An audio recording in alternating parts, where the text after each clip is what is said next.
Spidey গাল আর Spidey, তাড়াতাড়ি আমার গাড়িতে উঠে বসো, আমাদেরকে বাসা থেকে পালাতে হবে। ভ্যানম আমাদেরকে মারার জন্য আমাদের বাসার দিকে আসছে, তাড়াতাড়ি আমার গাড়িতে উঠে বসো তোমরা। ভ্যানম আমাদেরকে ছেড়ে দে, আমি সারেন্ডার করছি তোর কাছে। স্পাইডি গালও সারেন্ডার করছে, তুই আমার ছেলেকে ছেড়ে দে, তুই আমার ছেলের কোনো ক্ষতি করবি না।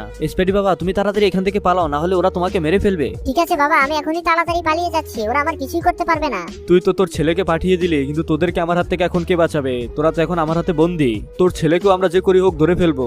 হালকা আঙ্কেল, ভ্যানম আমার বাবাকে আর মাকে ধরে রাস্তার মাঝখানে অনেক মারধর করছে, আপনি গিয়ে বাঁচান, না হলে ওরা আমার বাবা মাকে মেরে ফেলবে। কি বলছো? কিন্তু আমার তো অনেক বয়স হয়ে গিয়েছে, আমি তো এখন আর আগের মতো শক্তি নেই, ভ্যানমকে তো আমি মারতে পারবো না। কিন্তু তুমি আমার এই রোবটটাকে নিয়ে যাও, ওর গায়ে অনেক শক্তি আছে, ও পারবে। তুমি শুধু সবাইকে ভিডিওটাকে লাইক করে চ্যানেলটাকে সাবস্ক্রাইব করে দিতে বলো, তাহলে এই রোবটটা শক্তি পেয়ে যাবে।